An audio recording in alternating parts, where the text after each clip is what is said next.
Hey, what's up, everyone? How's it going? Hope you're doing well. Thanks for tuning into the podcast this week. Another week, right? We're making it to summer. We're making it to warmer weather. I hope you're surviving. I'm starving for live music. You might be too. Maybe we'll see something this summer. Maybe I'll see a country band at a fucking park. At this point, I would take anything, honestly. There's a lot of shows getting announced for the fall. I'm buying tickets to Furnace Fest in September. I hope that's okay with everyone. I'm going to buy tickets for Furnace Fest. One of the bands I'm in is playing Fest in Gainesville, which is in October. At least we're slated to play. We'll see if it happens. As long as everything's safe, they're not going to do these shows if they're not safe. So they got to try. The music industry is taking a gigantic hit right now.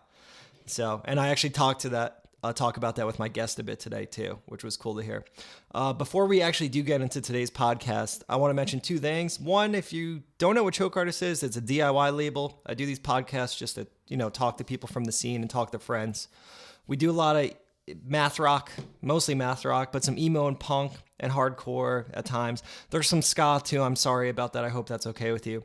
But if you want to hear some of the bands that we've worked with, you can click the link in the bio, which is right below. So check it out. It's a Spotify playlist. You might dig some shit. Other thing I wanted to mention is we have these dad hats. I have 4 left, and they're going to be up in the web store. The link for that will also be in the bio. So there's actually 3 of these left because I'm going to keep this one. But I have 3 of these pink ones left. Probably get some more color soon too. But we got a web store, so you can check that out. My guest today is singer-songwriter Kurt Travis. He's been in a bunch of bands. He's currently in the bands Royal Coda and Pushover, which are both sick. He was in the band A Lot Like Birds. They were an Equal Vision band, and he also sang for one other band, Dance Gavin Dance, I think they were called. Yeah, so we became friends a couple years ago. He took one of the bands I'm in Angles, a band I play drums for. He took us out on tour. He was managing us for a bit. We released our first full length through his label Esk Records. So we talked a bit about that process. He's just a really solid guy. He's always repped our band and helped push us to people. So if you've seen Kurt or spoken to him at a show, he's just a genuinely nice dude who's just loves being in bands and playing music and shit. So, and he's a professional. We talk about some of that too. He really brings his A game all the time. In addition, we talk about how the pandemic has affected his livelihood. He's a touring musician, a professional road dog. So, it's a hard year for the music industry. We talk about some of the albums he's worked on, and we talked about the pros and cons of being such a highly respected, influential musician. The DGD fandom gets a little weird at times. It's I don't want to say culty, but it's pretty nerdy though. So, Tom, I'm sure people kind of lose sight that he's just a dude, and some of those you can see comments, So, but most people love Kurt.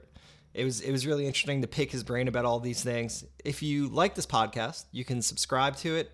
I've got more guests on the way. I'm going to keep doing these. And if you've reached out about the podcast and told me you liked it, thank you. That's actually very cool to hear. I appreciate that.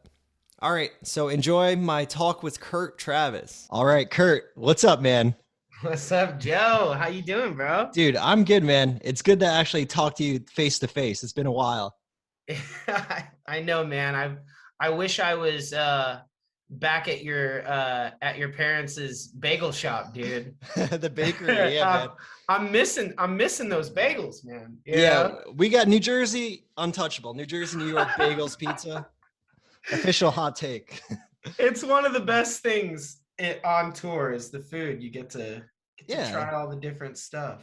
Yeah, for sure. And just traveling around, meeting people, eating all the food. But it's been that tour that you took us out in Angles out on was 5-6 years ago at this point, which is crazy. God, dude. I know. It's wild, man. We're due for another one, aren't we? I know. I feel like last time you asked and it was September, October, and it was my first year teaching, and I was like, dude, I can't tell my principal I'm out for 2 months. Yeah. That'd be pretty cool though. You'd be a pretty rad teacher. I mean, you are a rad teacher, but that would be a very badass teacher thing to do. Yo, principal man, Sorry, dude, but Gotta hit the fucking road, dude. yeah, me and my rock and roll band. Yeah, man. No, but seriously, like before we get into talking, like our in angles like owes a lot to you for like helping, like you put us on to like a lot of people. So like thank you for that, man. And like I'm so yeah, I'm so glad and I'm so proud of what you guys have done. And even, fucking Choke Artist. I mean, the shit that you've been doing with Choke Artist, like it's really cool. thanks, And man. it's catching on. I see it on Twitter, I see it, like you have a good little base, It's and starting to make sense a little bit more, which is good. yeah. And Yeah. you've been, dude, you've been at it. Like, it's not like, this is an overnight thing. Like you've really, and dude, you have showed me bands that I'm stoked on. Like, dude, fucking Lobby Boxer, bro. Like that Yeah, band dude. is so good. Yeah. Holy fuck. And Y- and they've been playing for a while. I didn't even Long know. time. You need to see them Yeah. live. You have to see them live. I need Shit's to. fucking I need to bonkers. see them live. Yeah. Because they're Yeah. incredible. I showed them, because whenever you're in the van or whatever, everybody kept being like, who the fuck is this band? I was like, dude, it's Lobby Boxer. They're so good. Yeah, yeah. Hell yeah. Well, I'm glad I could Yeah. show you some music. You've shown me music. Like, I mean, technically, Yeah. I think like Choke Artist stole Floral from like Esco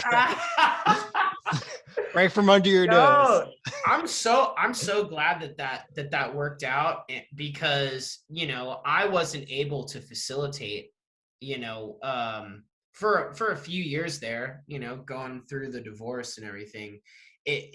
Yeah, like everything like totally hit a standstill, and we were going so hard and everything. And I'm just happy that I had a part in them getting Arctangent Festival.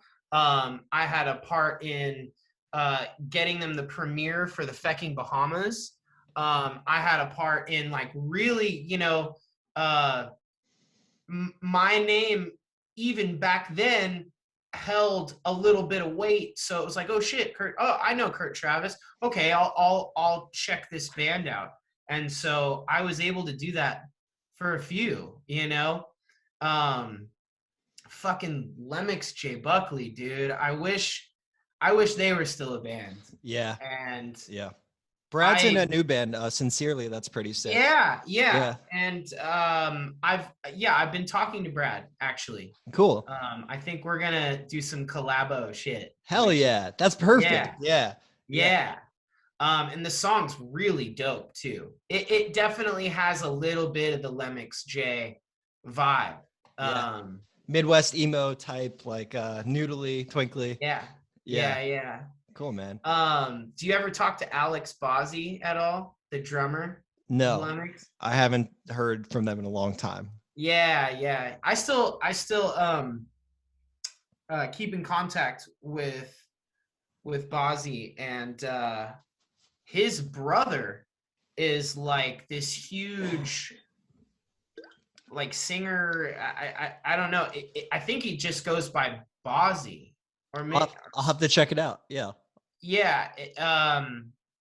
But he's been like producing beats in LA Oh, okay. for like the last few years. Right on. So he's Tight. not even in Michigan anymore or anything like Yeah. that. Yeah. I Um, mean, all those that tour we did was a while. Lemix was a band like they broke up probably 3-4 years ago at this point. So, yeah. but I always did appreciate that you were willing to like kind of put your ear to the under, because I mean, like, dude, once your band gets a certain size, it's hard to find newer music. I feel like unless they're brought like you would find bands that like you were on Warped Tour with or that you toured with, or but it's harder to like find bands through the internet. And like I always really dug what you were doing, and with Esk and like just you as a person, like you were always kind of looking for new music. You have to. You totally have to. Because if you're not listening to new music, or I don't know, I guess you can only listen to a certain type of music. But for me, I feel like the opposites attract. You know what I mean? Like, so, just listening to a band like Lobby Boxer gives me inspiration. You know what I mean? Yeah. Or while I was recording the latest Royal Coda, I was listening to a band called Boyfriends. Have you heard of that band? No. There's no like uh there's no vowels, so Okay. it's and I think it's got a Z at the end. Anyways, but I heard that band because I was in the van with uh Thomas Arak on that pushover Scary Kids. And it Yeah. wasn't even Thomas that played it. It was the backing, basically the band that we made pushover. It's that band from Chicago when we was kids. Yeah. You Yeah. know those guys? Yeah, we played at the Wire and Chris booked it, and we played with When We Was Kids once, and they were They're great. hella good. Yeah, Yeah, they're really good. Chris Lamb and his boys. Yeah. Yeah. But anyways, I think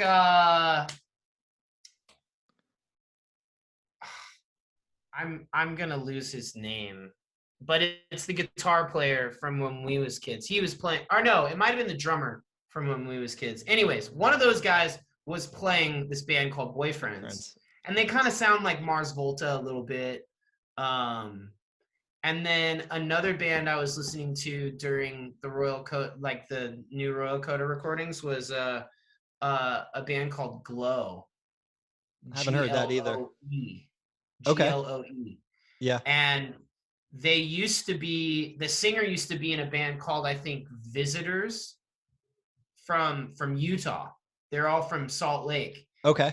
And a lot like Birds used to play with fucking whoever we could play with. Yeah. But Visitors played with us in Salt Lake, one of the tours. I don't remember. So was this all when you were doing Compassion, or the newer Royal? We have a new album that I don't even know what the name of it is called yet. Oh fuck, But dude! yeah, we have a new single and we have a new full-length album that Royal Coda is sitting on right now. Fuck yeah, man. Well, yeah, because there was that merge with Blue Swan and Rise, right? So yes, let all that. And that's why the whole Idola thing is like. Have you seen that online? Yeah, it's being Idola? held hostage. I saw them post some clips and they're so dirty. I can't wait, man. It's gonna be fucking sick. But yeah, it's funny that they're stuck. They're in purgatory pretty much. We're all in purgatory because yeah. we can't release until Idola releases their album. So it's like yeah. We're sitting on a full-length album plus a single and a music video to go with the single. Damn. Oh. Yeah. It's tough. It's tough. I've been listening to Compassion a bit, honestly, and it's like awesome, man. Very, very good. I mean, everyone's such a ripper, and it's just like it feels like you're all just doing what you do, and it feels like very natural. Like that album, I think, is a good step, like a progression from the last one. Yeah. I think the addition of Will really kind of makes this nostalgic thing, but also has a newer element, adds a newer element to it. So that's what I'm really excited about. And then we just got a bass player too. So this is the first album that Sergio or Will didn't play the bass, because cool. Will played the bass on Compassion, and Sergio played the bass on the self-titled, the first one that we put out. And then this third record, we have Stefan Gotch. I think that's how he wants me to say it. Like Oshkosh Bagotch. Perfect. Yeah. Cool. Man. But yeah, Stefan is a fucking ripper, dude. And so the newest album that we're about to drop has him playing bass versus, Sergio or Will. And it just really has a whole lot more character. Cool, man. I appreciate that band is like willing to take risks musically, Yeah. It's funny you say that, because I think that our newest album, like this newest material, is probably the catchiest stuff. Like we kind of realized that that song "Becoming the Memory" was really popular on that Yeah. record. Yeah. Yeah. So there's like 3 or 4 of those on this next record Cool. where it's like, God damn, this is exactly that formula. You know what Yeah. I mean? Nailing it. Yeah. So lots of really catchy stuff. Cool. Lots I of mean, hooky stuff. there's some similarities of that track, and of course it's different, but like I'd say that and like Eternity Forever, or like the Yeah. vibe and the vocal flow and the groove I mean, dude, Joe Yeah. is such a fucking sick drummer, man. He's so good. He's incredible, man. Oh god. And he makes it look so easy, and he's an even better teacher, I think, too. Like, I think the fact that he's got talent, and obviously he has skill, but he really knows the theory behind it. He can sight read music. Like, Yeah. I've seen him like fill in for a country band, and they gave him sheet music, and he played the whole set basically blind, and didn't fuck up. Respect. And I was waiting for him to fuck up. I was like, Joe, fuck up. You know, like, I want to see this shit. Yeah. Like, I know you're human. Fuck up. I've never seen him make a mistake. I saw him play when we saw A Lot Like Birds in Philly. I saw him play at Royal Coda. I think I might have saw him. Oh no, I didn't see him play when you did solo, but I've never seen him make a mistake ever. It's Yeah. very efficient and just awesome guy. So this new album, who did you record with? We did it with Chris Crummett again. Oh So man. Same guy as the Compassion record, and obviously a bunch of other things. But yeah. How was it? I mean, that's like a dream guy to work with. So in Engels, we actually reached out to him for this new full length that we're doing now. And it was like, and he was like, we sent him the old stuff. He's like, guys, this is cool. I'd love to work together. And then just logistics wise, like it's a dream for us to do it, but we're still at the point where it's like, you know, save all your vacation days for when they really can. And like, we couldn't make it work, but I would love to work with that guy at some point, man. It's for me, I've worked with him so many times that it's a very comfortable place, you know. Yeah. But even the first time I worked with him, I felt like I was in good hands, you know. Was that for Death Star? Yes. Cool. Yeah. Yeah. So the self-titled album that has the Death Star on it was the first time I worked with him, and even back then he was just, I had never worked with somebody of that caliber. And to be honest with you, I was kind of afraid to work with anybody else. It was like, it's kind of like what Joseph Arrington does to a band. If Joe plays in your band and then you somehow lose Joe, well, what do you do? You're shit out of luck. Is what you do. Scary. You're just fucked, right? Well, the odds of you downgrading are very high if he's your drummer. Like chances are you have to dumb some shit down, right? Yeah. I get that with Chris because that album was like well received. And then was Happiness with him too?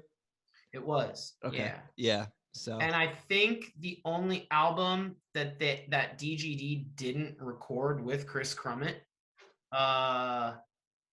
was, I think, Acceptance Speech. Okay. I think they recorded with the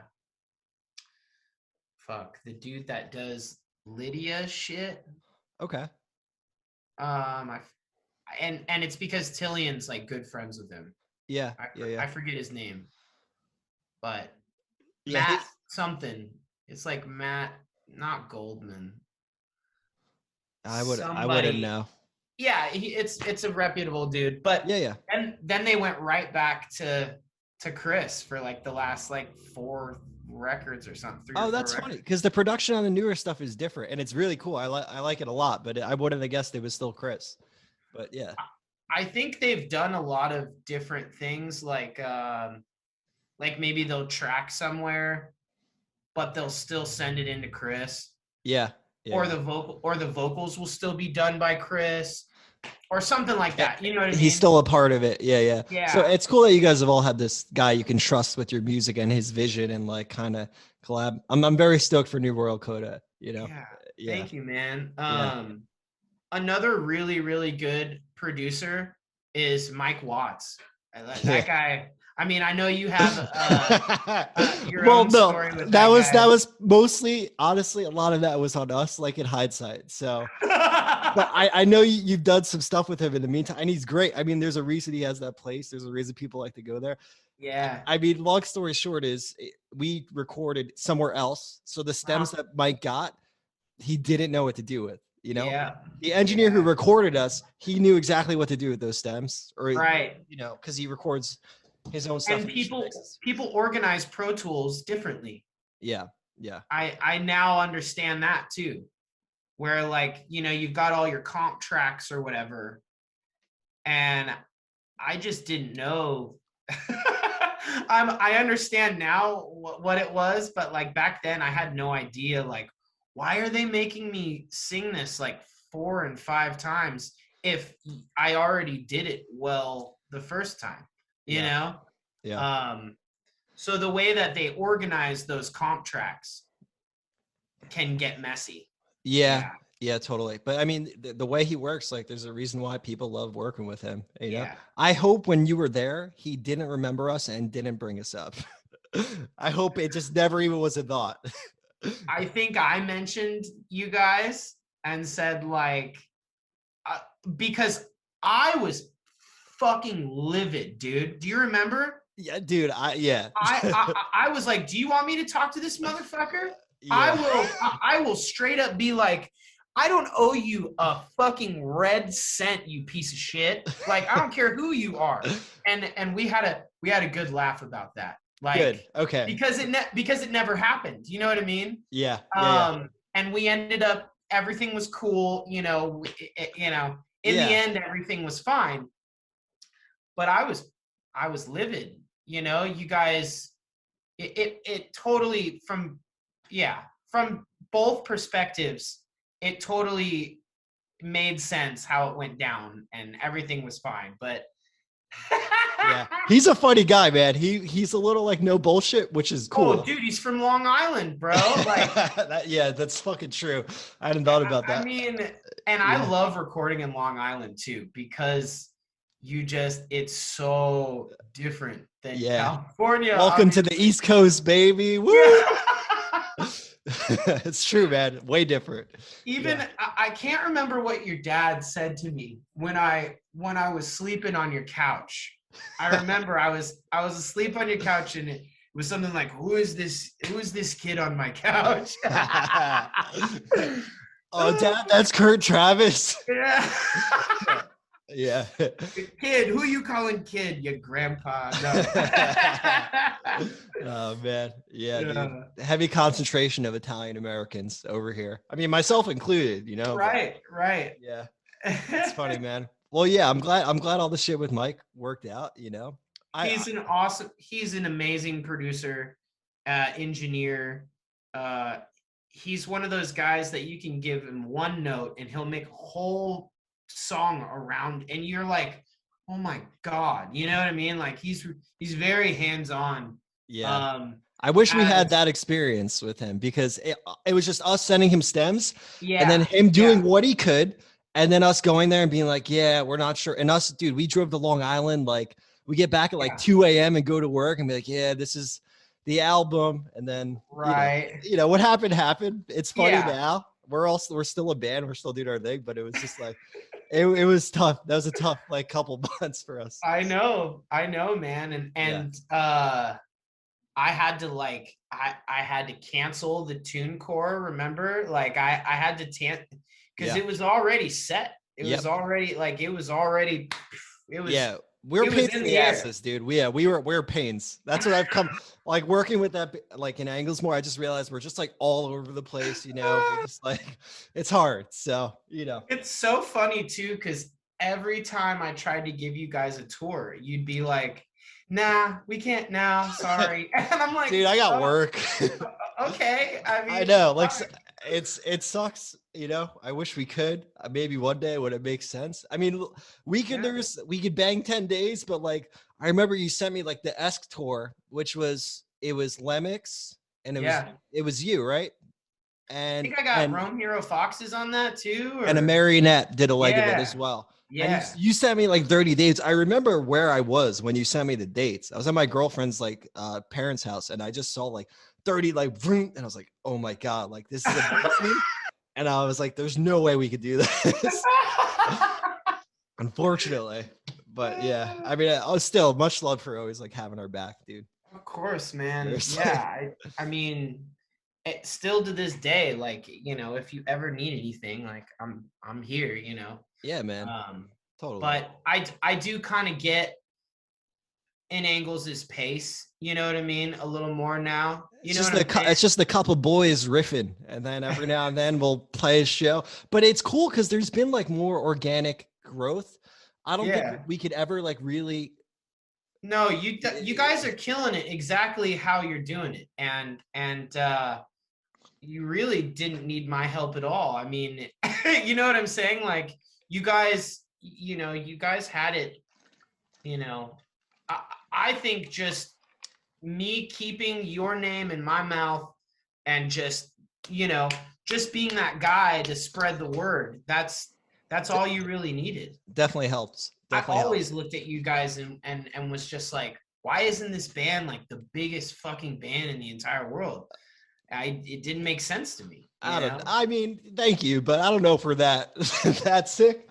A lot of it too at the beginning, man, because I played in punk. I still play in punk bands, but I was so like indignant to like a lot of things like stubborn DIY and like Sure. you know. Yeah. And so we're finding our way.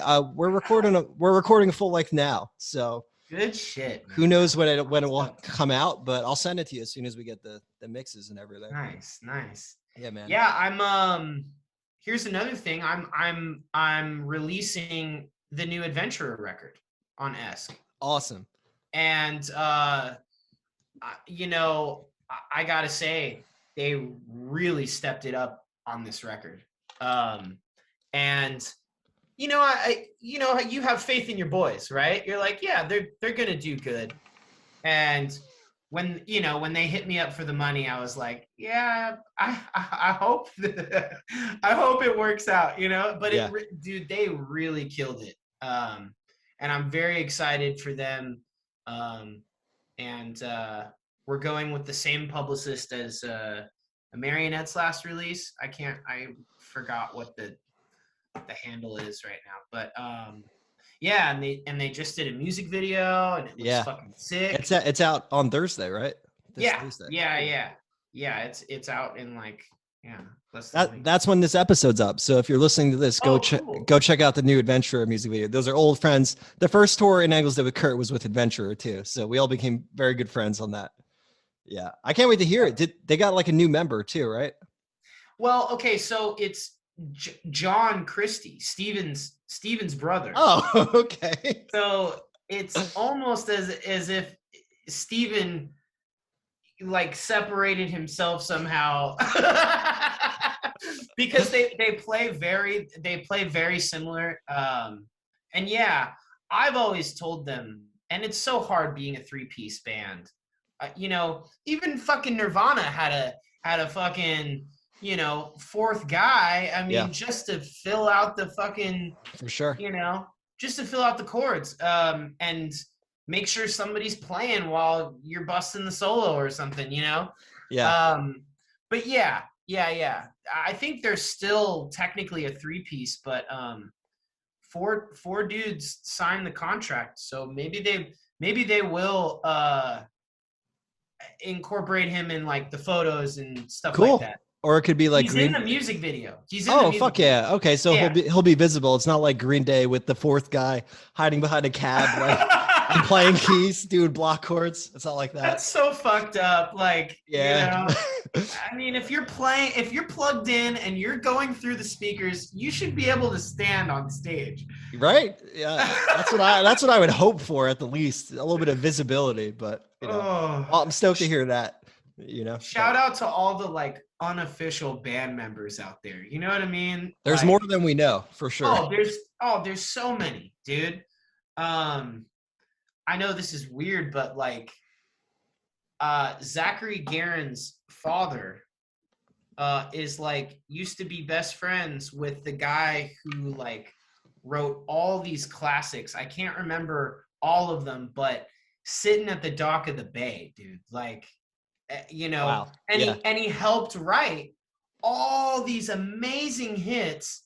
And just like what we're saying, he's a complete ghost. Yeah. He gets the royalty checks, but he, you know, he wasn't the face of it. That's you interesting. know? I wonder how maybe they'll get him on the pod, but I'm sure he's okay with it. Get Zach on the podcast.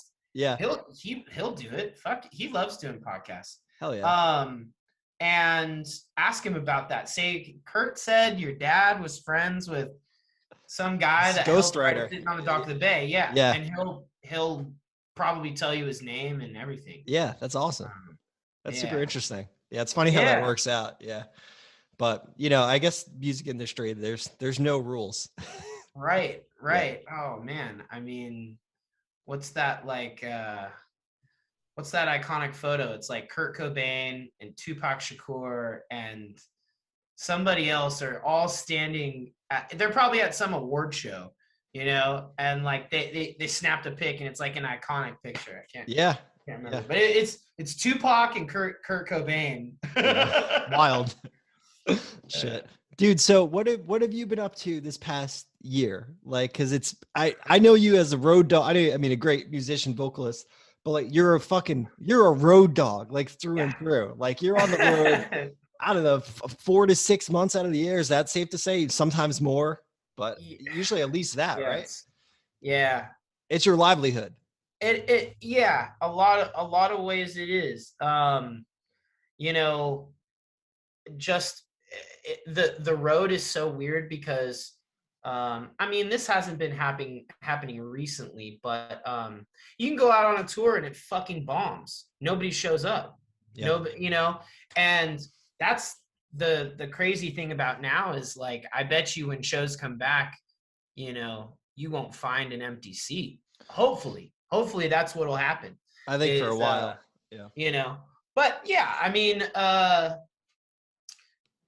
so anyways, I've been just enjoying myself. I mean, obviously scared shitless, just like everybody else. Trying not to get this virus that, you know, is airborne and it fucking, you know, you can literally get it and not know you have it and have it and not get it. And it's a mess. Everything, you know, we've been told so many different things. And so that has obviously not been fun, and everybody knows that, and that's obvious. But I've been trying to just do other things. I teamed up with 2 of my best friends, Sunshine Yates. His name isn't really Sunshine, but we call him Sunny. Okay. But yeah, him and another friend named Eric Fodge.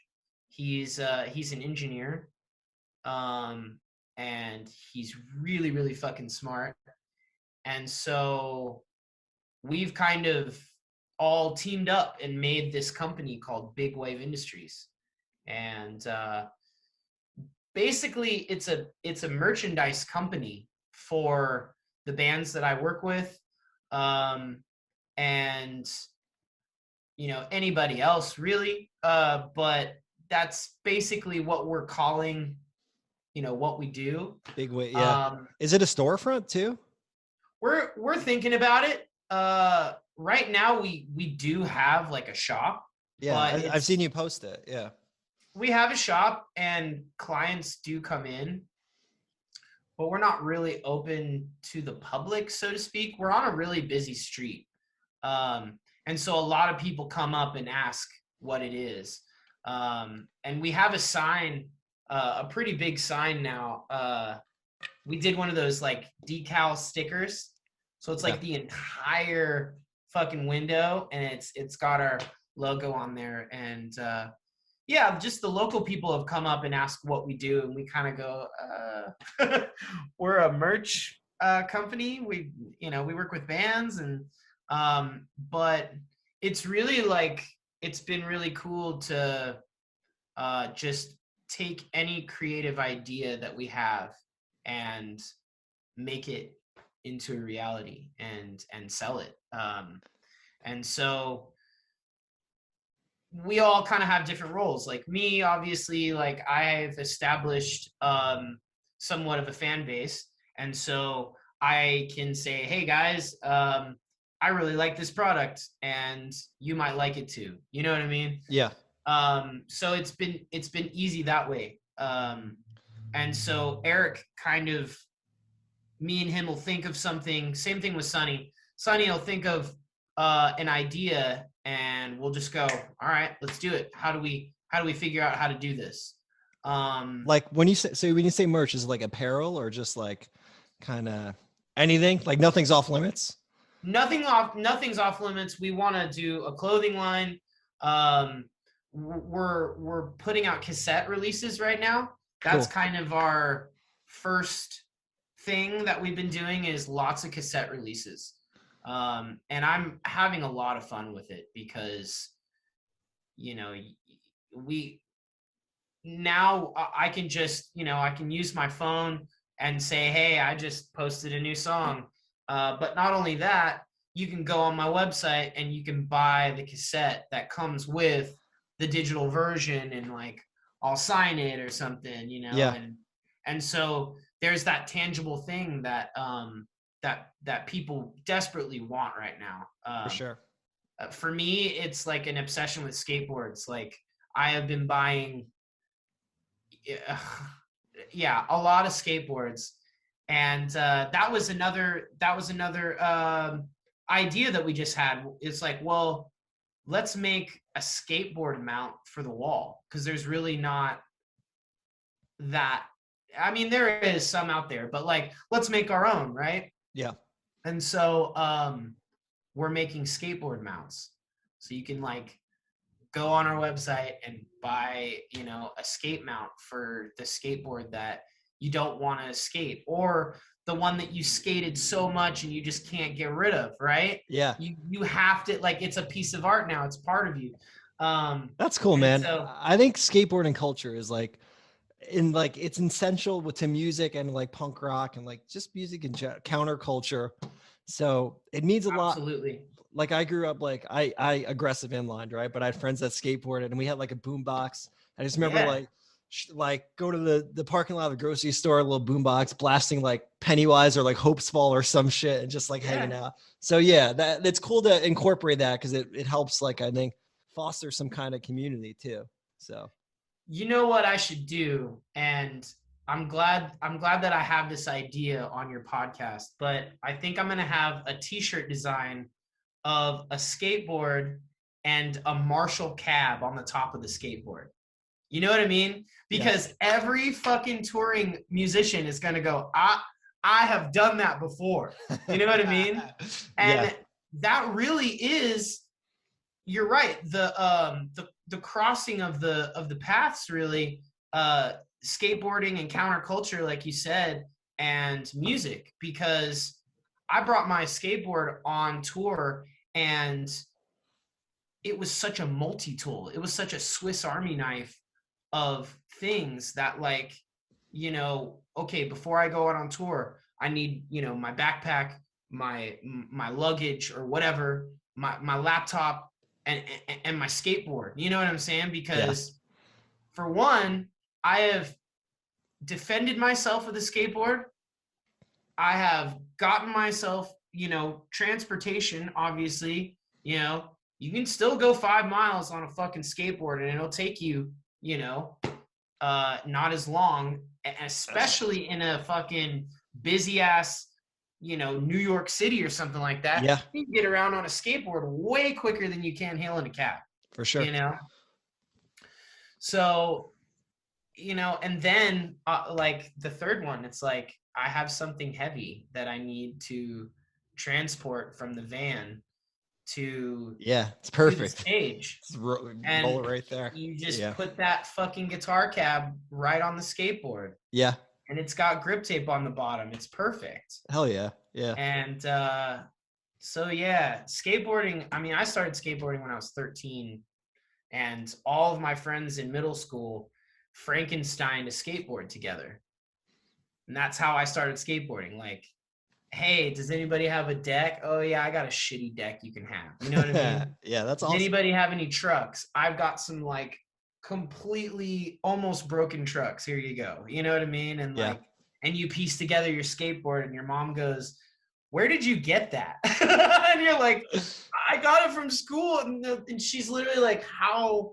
What?" And you're like, I swear, I did not steal it. Like, they gave me all the parts, and I put it together. Like, Yeah. so It's cool, man. So there's vivid gonna be memory. like incorporated into the place. Big wave. Yeah, so Big Wave is getting into heat press skateboard manufacturing. So the same with like a t-shirt, like a silk screen or whatever. There are different methods on how to make a t-shirt. There's different methods on how to put the artwork on the skateboard.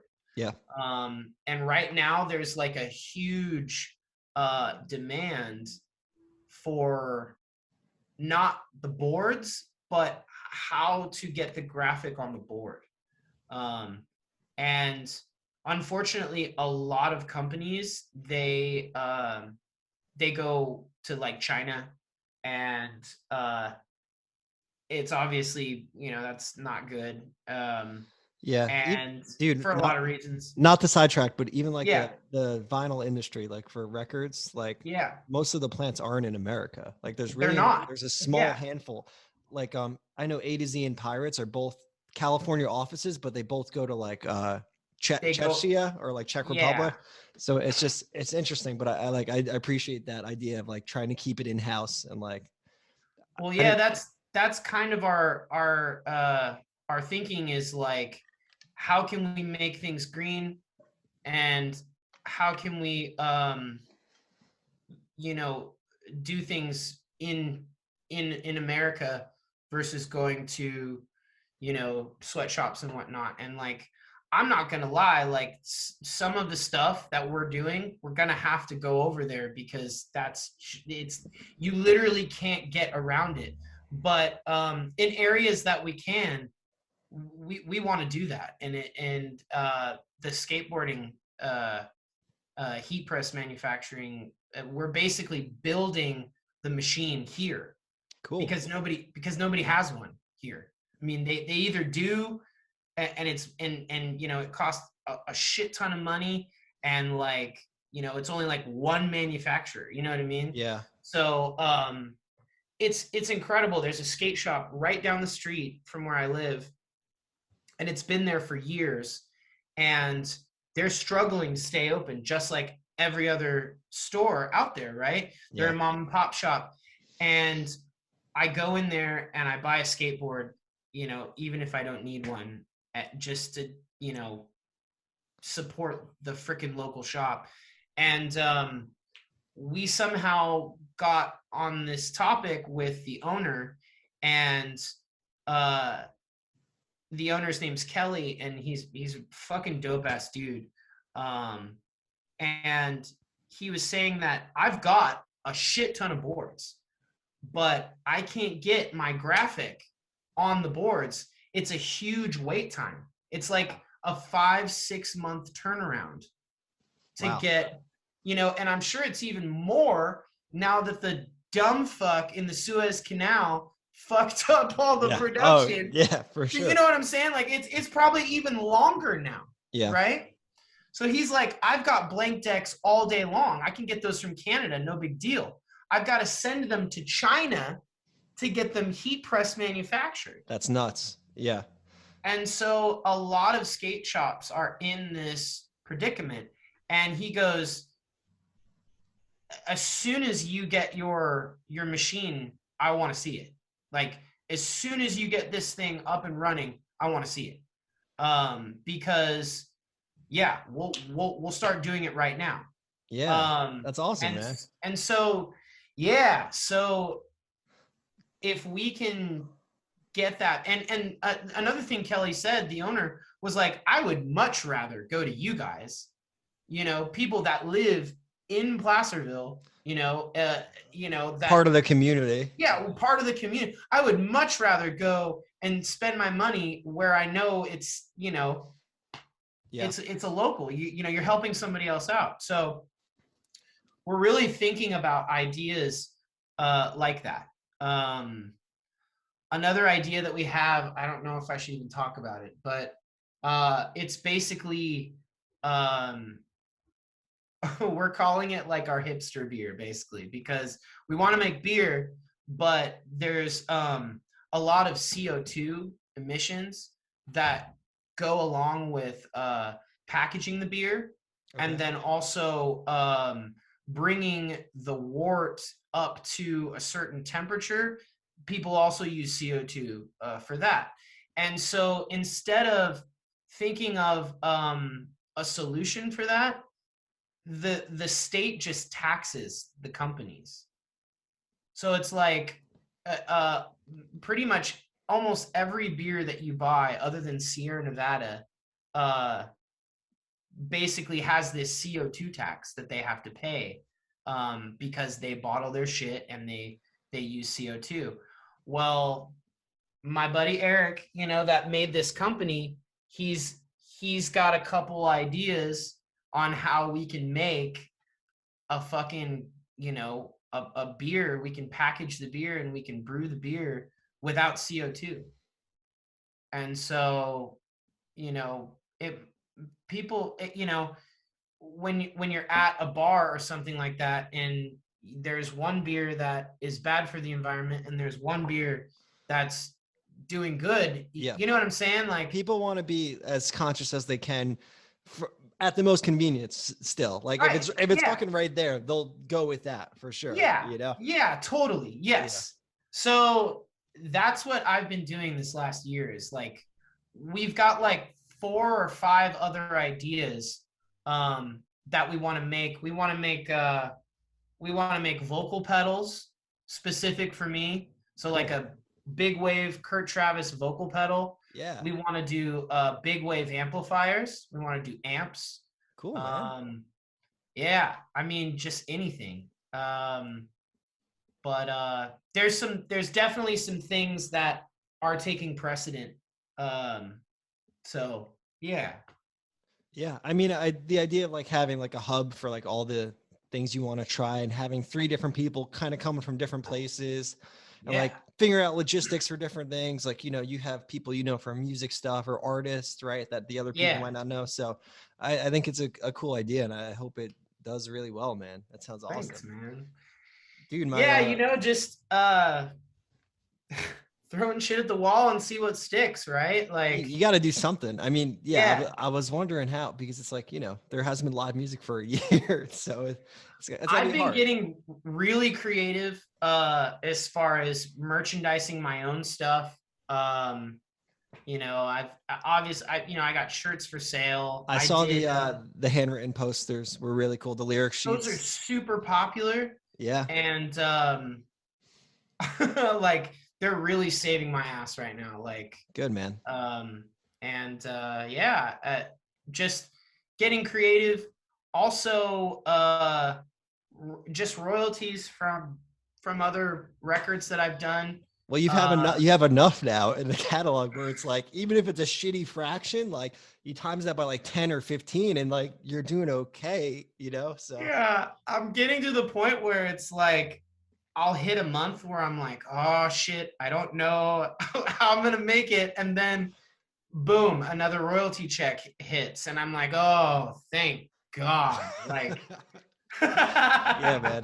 That's great though. That's great. so Yeah. yeah. So I've just been trying to do t-shirts, and like I said, the cassettes have been selling really well. Good, man. Um, I I've give you credit for your innovativeness because it's hard to be a working musician. it People is. people used to ask like, because we were working through S and like, oh, so you guys are all like just doing this band, right? It's like, no, dude, like I have work. Like it's a Tuesday, we're playing in Connecticut. I'm going home after this. I'm going to fucking work.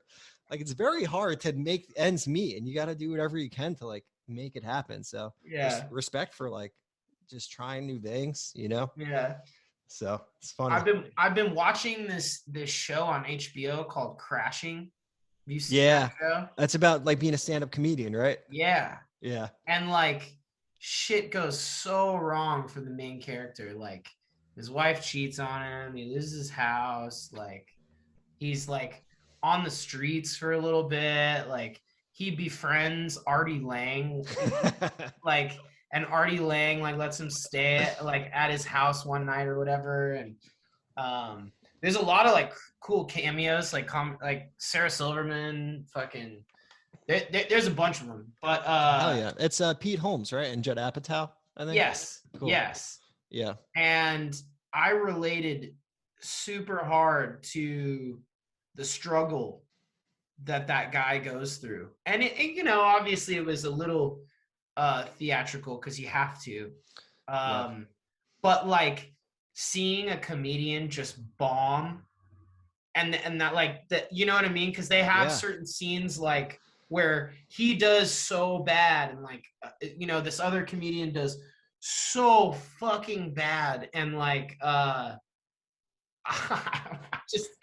relate to it because dude, it's definitely definitely a struggle. Yeah, you sometimes you yeah. Well, sorry, go on. Yeah, I was gonna say sometimes you like sometimes you just eat shit for a while, and it's just fucking hard.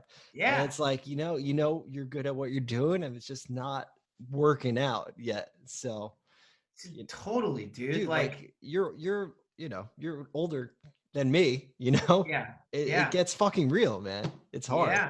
Yeah. And shit catches up to you too. Like I don't even fucking drink anymore, man. Like I just decided it's been recent. It's like I think I'm 2 months without a drink. Congrats. That's great. Thanks, man. Yeah. And I still smoke weed and shit, but hell yes. I mean, I got to do something, but yeah, I quit doing the booze, and man, it's crazy. It's like not touring and stuff and being home. Like that's when you want to drink more. You thought I drank a lot when I was on tour.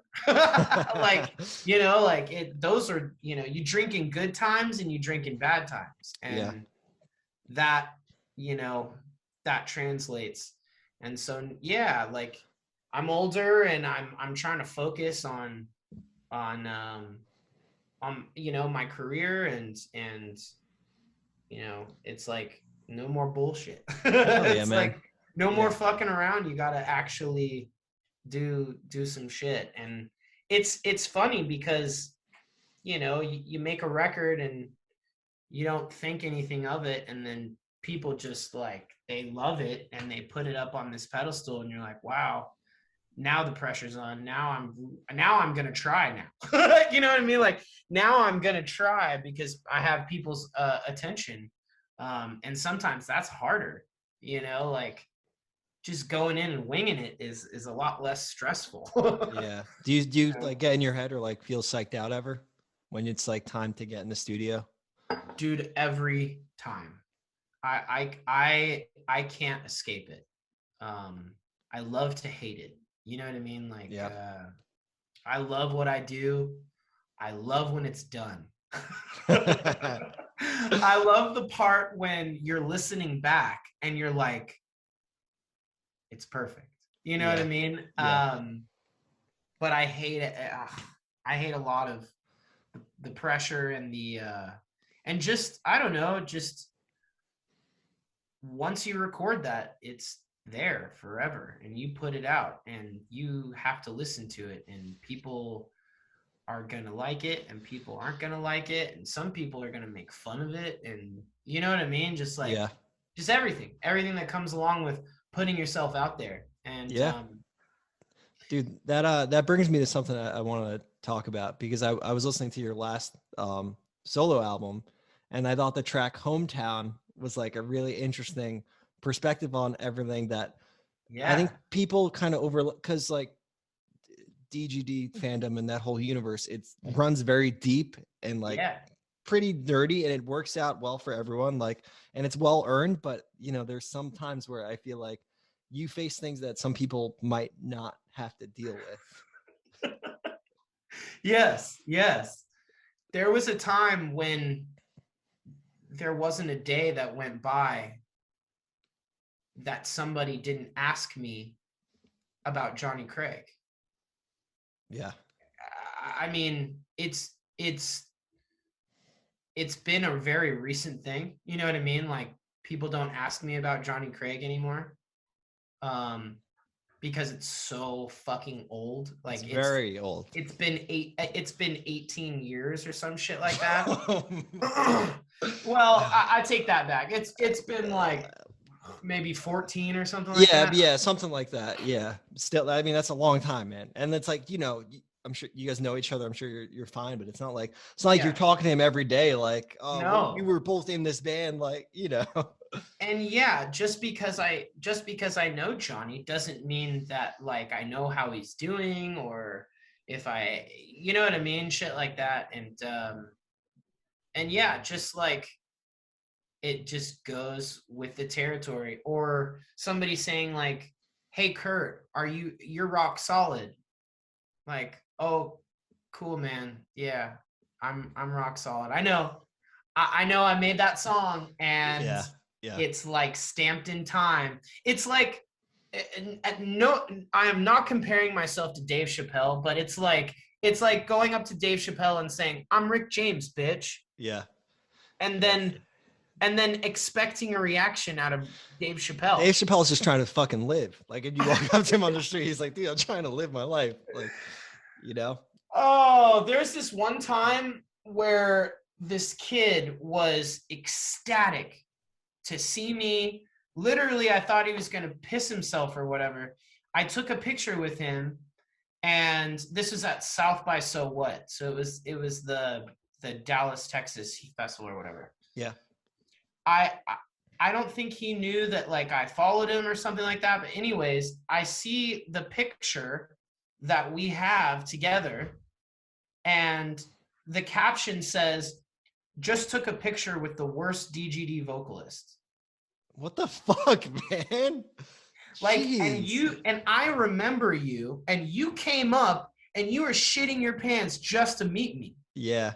And then they wanted to get a joke in. And And then like, be a dick. that was immediately their reaction afterwards. Yeah. Like, I'm gonna take a dig at this person.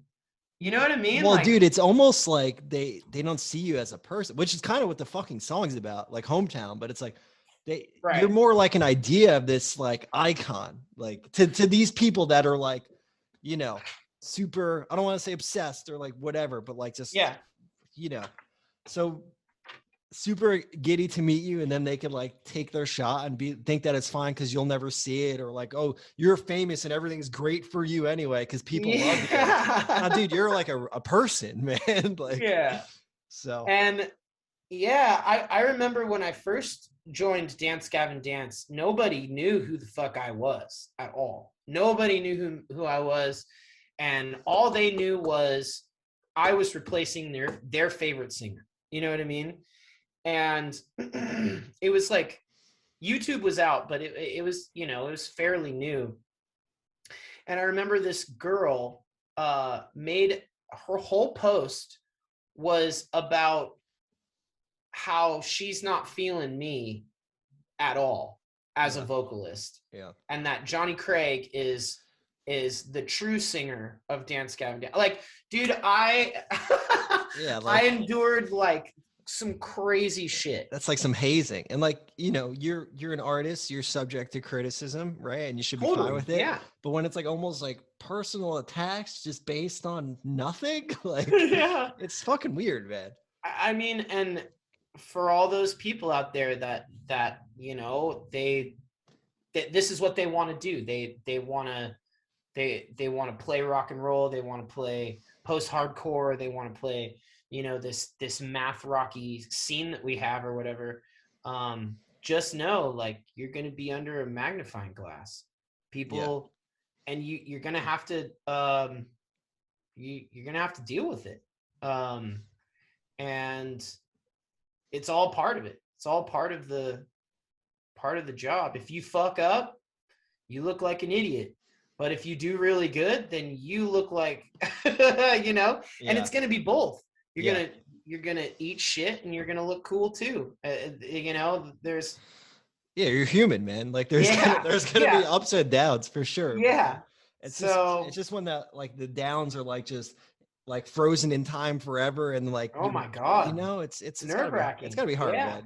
Yeah. So do you feel some of that in the studio? Like, do you now, like, as accomplished as you are musically, do you still feel like, I gotta live up to this or else I'm gonna let people down? 100%. Yeah.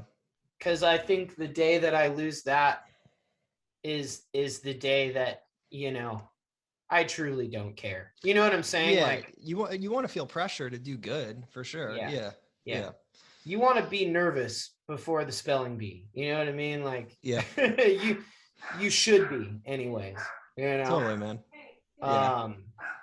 But yeah, I mean, I think that I try not to think about it. You know what I'm saying? Like, I try not to think about that this is going to, you know, be forever. You know what else I think too is, I think of, am I gonna be able to pull this off live? You know what I'm saying? Yeah. That's another thing, is like, oh, maybe I should dip this note down. Sure. Because yeah, I mean, you can do it in the studio when you're trying it, you know, fucking 20 times. But are you gonna be able to nail it every single time? In a set, on your 10th night of tour or your 20th night of tour, on 4.5 hours sleep and like shitty fast food. Yeah. Those are the things I think about the most. Yeah. Because it totally sucks. It's like,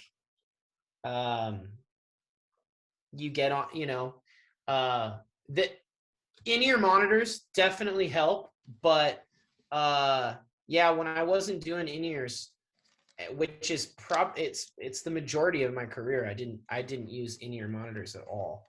Wow. But yeah, if you had a bad monitor night, if the guy, you know, just fucked your setup and he didn't care, which was most nights, your voice was just so much more tired the next day. Yeah. And so, you know, you're going for that note that gives you grief anyways. It's tough. Yeah. It is. It's tough. So yeah, that's another thing I think about when I'm in the studio, is like, shit, am I going to be able to pull this off? Well, you want it to translate live because, you know, you want to put on a good show too. Yeah. So yeah. It's and not. There are little tricks. There's little tricks. Like, you know, you can have your band tune like a half step down. Yeah. If you're having a lot of trouble for a day and are just like, bro, there's no way I'm going to hit this note. You know, that is in your back pocket. You can, you know, and it kind of depends on your musicians, obviously, but I feel like with an Angles or something, you guys could just take the capo. Like, dude, literally. Yeah. Okay, you know? done. Yeah, we got it. Yeah. I know you guys love your capos. Me too. They love them. I love capos. I like it. I don't, the open tuning shit bugs me eventually, because it's like it's all the same chord, just like rooted, you know. So right. It works for this new album because I got on their ass about it a lot. Like, yo, you can't just always hit open. It's gonna kind of all sound the same. But good. I mean, yeah, I'm the bully of the band. Someone has to be. But I am too. I really am. And it doesn't come as nicely from the singer as it does the drummer. Shit. It comes off as, Kurt, you're being a douchebag right now. You want You it to need to be the go best it could be. It's your passion. totally. It's who you are. It's this playing Yeah. music is so much of our identity, so you don't Well, go dude, there. and another thing too is whenever I listen to music, I'm always thinking like, is this gonna grab people? Is this um energetic enough? You know what I mean? Or you know what I'm saying? Like, is this like just you know what I mean? Yeah. Because that's what I want it to sound like. And if it doesn't have just that blow you away feeling, then yeah, go ahead and scrap it. Yeah. Unless it's a ballad, you know what I mean? You can have slow songs on the album. I prefer it. You have to have a spectrum, but if you're going for it and it's not as cool, you know what I Scrap mean? it. Yeah, for sure. Yeah. Do you usually write like how many songs will Royal Coda write for like a full length? Yeah. So I think this last record, I think they wrote 14 songs Yeah. and I whittled it down to 10 or something like that. Cool. Maybe it was 15. Yeah, that's what you have to do though. But You yeah, gotta.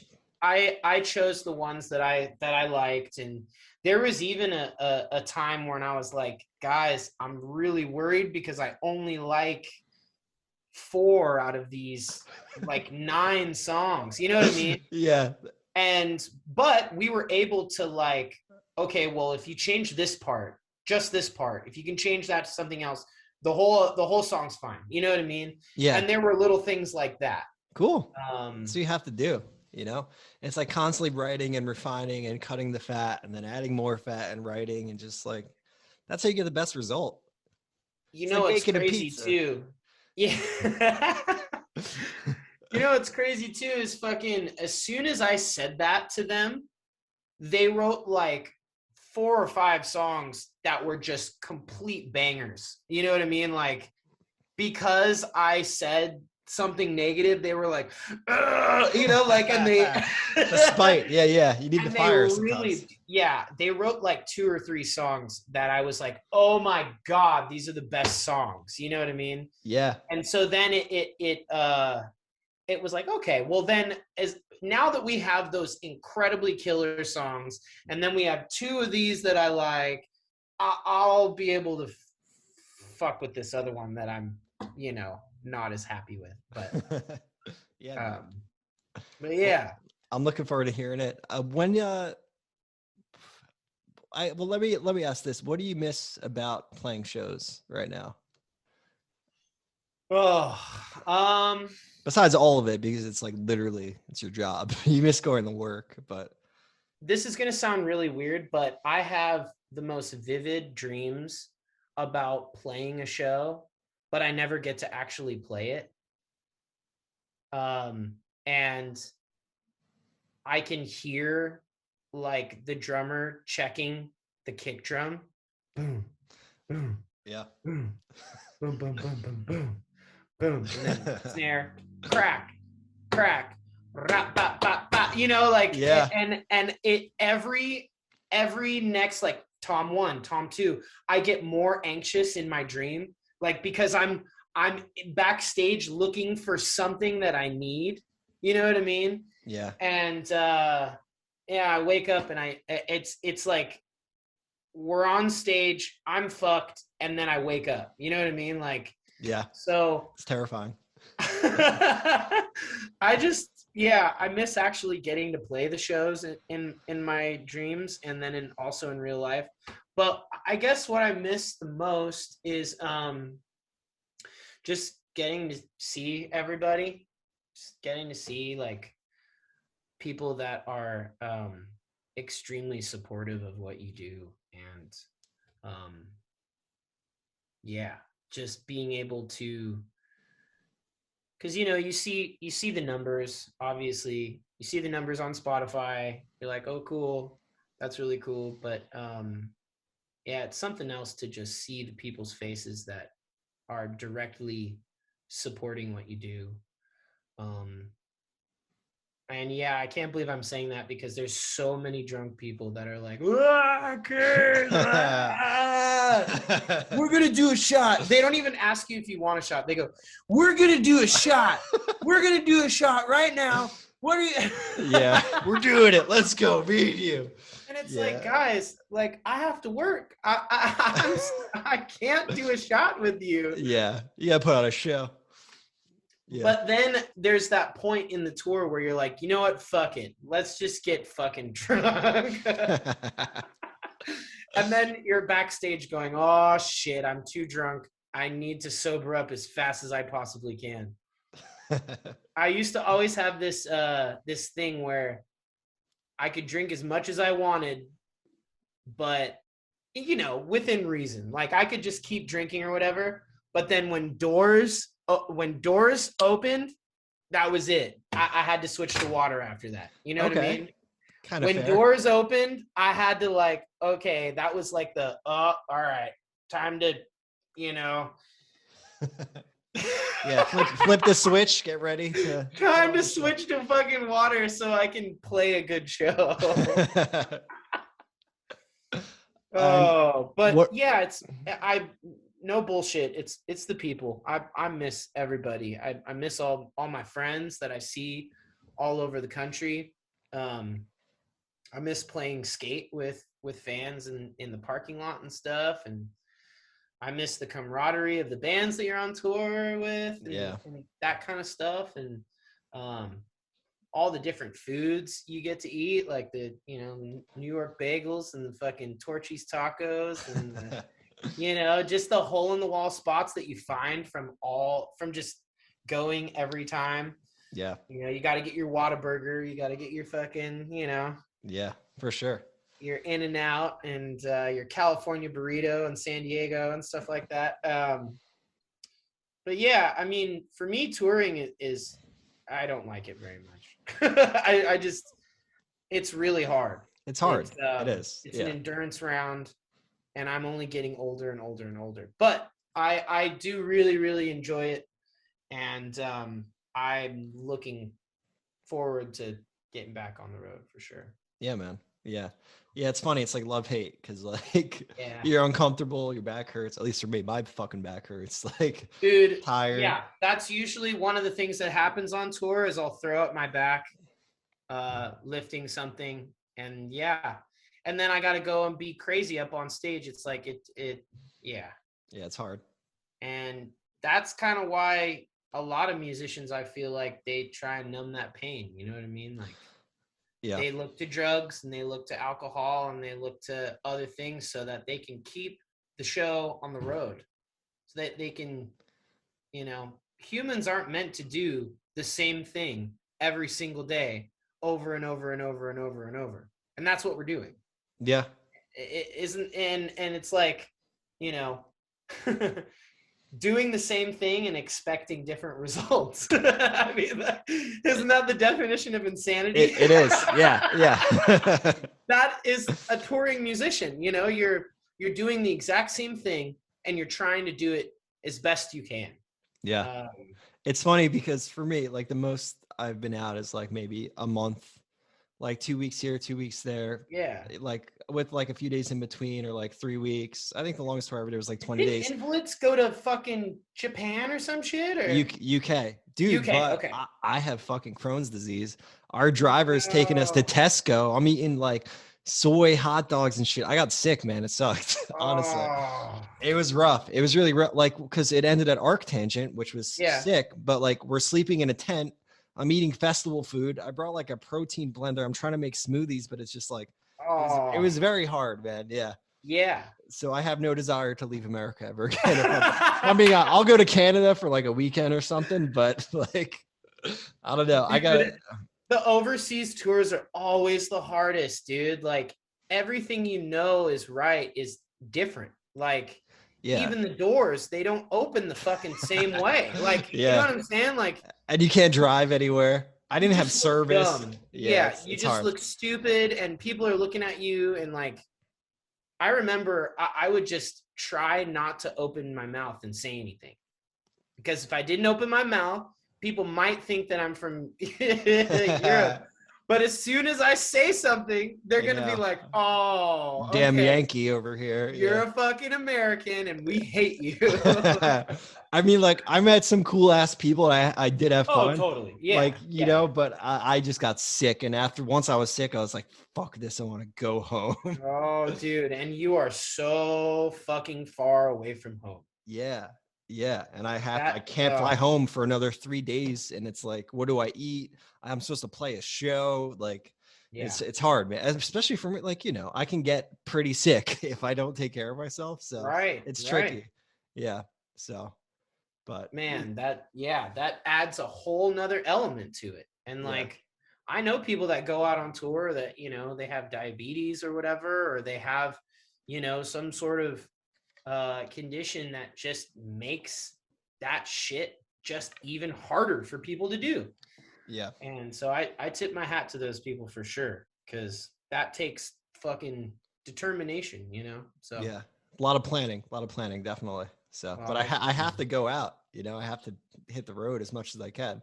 I know. But for me, it's like, I still cherish like all as much time as I can get out.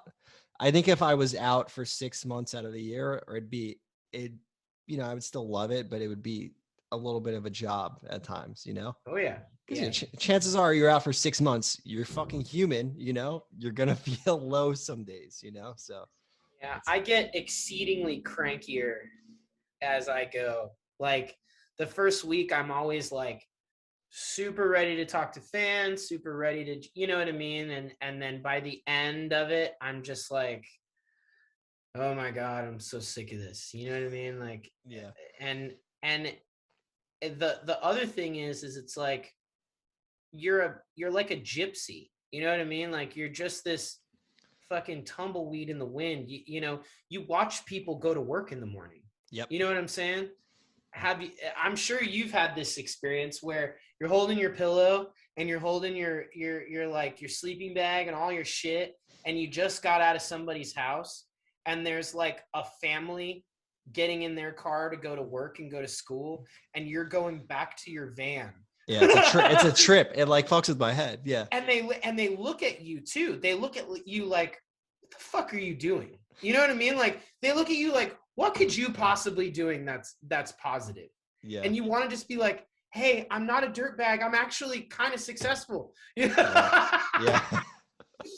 It's hard. Just, You forget, like I see it trips me out, like when we're driving and I see people on their commute and I'm like, oh, everyone else is just living their life and I'm like in a traveling circus right now. Yeah. We're exempt, bro. We're in between society at that point. Yeah, it's wild. But I miss it. That's for sure. I know. I know you do too. I definitely miss it. And I can't wait till, you know, bands can play again. And I think that you know, with all this pandemic and nonsense that's been going on in our country, I think a lot of, you know, good music is going to come out of it. And so I think so. A lot of people had a lot of time to write. Yeah. So, and it sucks, but I think a lot of artists and bands are like, well, why should I release anything right now? Like, it, you know, yeah, I mean, people are going to listen to it, but that's it. Like, you can't really promote. You can't set up big events where, you know, yeah, it's just touring is a very big part of it. Yeah. So, and I don't think people even realize how much, you know, that supplements our income, but yeah, I mean, people just don't know, man. They don't know the struggle. Yeah, it's hard. Well, I think, you know, going back to what we said before, people think you're Kurt Travis and everything's fucking great all the time, man. And it's like you're working. I'm musician. blessed. I am.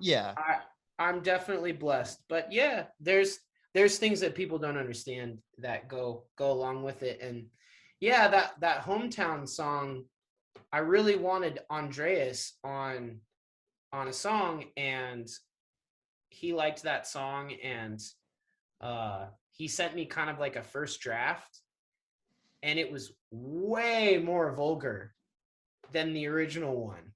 Okay. And I had him tone it down. Yo, chill. Yeah.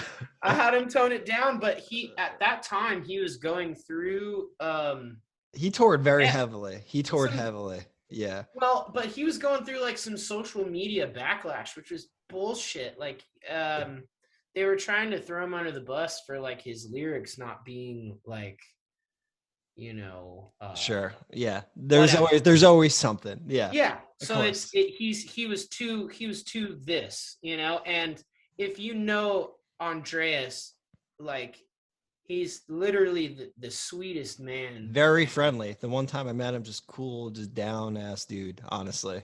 Like, And like he respects women and he respects people, you know, and like so he just had like a lot of so that came frustration, out. I That think. came out in the song a little It bit. did. And it was around that time. I remember we did a tour, man. Maybe I shouldn't tell this story. Yeah. Yeah. You don't have to. It's cool. Yeah. It's just some girl asked him a very weird question in in like a meet and greet setting. So she paid extra money to Yeah. to sit in on a meet and greet so that she could like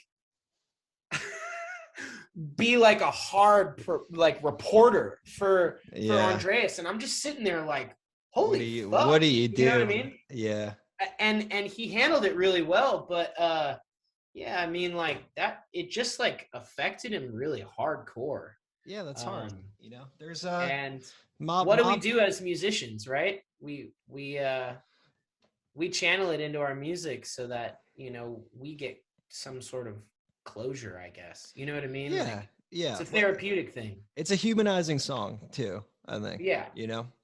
Because Yeah. it is easy to dehumanize people that have more than you, and or like whatever, however you want to judge things like that. Yeah. So, Yeah. you know, so their mobs can form easily. I'm sure we all know. I've had mobs as well. Like they can just form Jesus easily. Christ. I know. Yeah. Yeah. So, yeah, man. It's crazy. It's crazy out there. Yeah, but I mean, I think what's important is you spread positivity and you do you. Yeah. You're a genuinely good person at the end of the day, and that's what counts, Yes. I think that is what counts. And hopefully, you know, I know we're having kind of a renaissance, if you will, about a lot of different topics that, you know, haven't really been addressed for a really long time. And it is good that we're uh, trying to hold people accountable, right? Yeah, for sure. But yeah, we just really need to be careful on how we go about it. That's all, you know. Yeah. Yeah. We just I have think to be careful with it. So the most important thing is just having like discourse, like an actual conversation, I think, and seeing where people are at and just, going with what's right for everyone. you gotta love your neighbor. That's for sure. You know what I mean? Dude, yeah, straight up. Like as simple as it sounds, it's like really You gotta love your should be about neighbor, that. and if people make mistakes, they need to be we need to be able to make mistakes. We Yeah. need to be able to go, oh shit, I thought that was good, but it's actually not good, and here's why it's not good. Oh, okay, all right. And Yeah. obviously, I'm not talking about the big ones. Of course, man. Yeah, of course. I didn't think you were, but as far as like, social things are being said, it's like people Yeah. everyone has different lines, and it's like you got to just understand that about people. I would never say anything to try to hurt someone. Sure. Yeah. So shit like that. And Music, man. Music and expression. That's what it's about. Love your neighbor and express yourself. Hell yeah, dude. Yeah. Oh, Kurt, let's wrap this thing up, man. I appreciate you coming on. I hope I catch you at a show whenever they happen again. I'm sure whenever the Royal Coda drops, which it's confirmed that's on Rise. Can we say that? Or it's on Blue yes. Swan, which is an imprint of Rise now. Yep. Yeah. So I think I can say this too. We got management. We got shelter management. Cool. Which is a guy named Derek Brewer and a guy named Travis Wade. So that's really exciting. I think, this management team really got Dance Gavin Dance where they are today. Cool. They had a big part in it, I think, and I think even the fans can see that progression. Like when Mothership hit, that was the transition there from managers, Oh, okay. and Yeah. Derek Brewer fucking killed that release. Yeah. I mean, I was so sick of that fucking artwork. Like I couldn't look at my phone without seeing it, dude. Yeah. I was like, God damn it. Yeah. And anyways, we got new management, and that's sick. Yeah, we got new management and a new label. It can only help. It can only help, dude. Especially, you guys have been doing it for so long. People, you're gonna have your own fans. Every member of the band basically has their own fans too. It's exactly almost a super group. So it basically is. Yeah. So I can't see it like not work. I can only imagine it being fantastic when it's out, man. So yeah, we're really excited about the future, and Let me also say it's very cool because, again, age different, not too much. You got a couple years on me, but still, it always is reassuring to me seeing someone older in a similar lane. Not to say that, not for comparison purposes, but, we're both playing in bands and shit. And of course. Yeah. It means a lot to see someone that's still doing it with integrity. So thank you. Thank you, bro. Yeah. What a compliment. Yeah. And dude, and you'll be there too. However you guys want to do it. You know what I mean? On your terms. Yeah. Because the music is all that matters, right? The music and the people that connect with your music. And that's it's just fascinating and amazing to me that we get to live this life and create music, and yeah, man. And then it's stamped there forever. So hell yeah. Well, yeah. If you're listening to this podcast, of course, check out Royal Coda. Check out Kurt's solo albums. Kurt, you did a song with Cat Bamboo. I had Kai on the last episode. So if you want to hear Kai talk about being Cat Bamboo, and I had Adam from the band Sauce, similar sounding, not similar sounding, but instrumental guitar. I'm calling them guitar bands. I kept ripping on them on the podcast. But we got guitar guys in the house. Cool pick time. Coming from the drummer, yeah, but yeah, dude, thank you, Kurt, for coming on. Check out all of Kurt's podcasts. If you like this podcast, listen to the other ones, subscribe, whatever.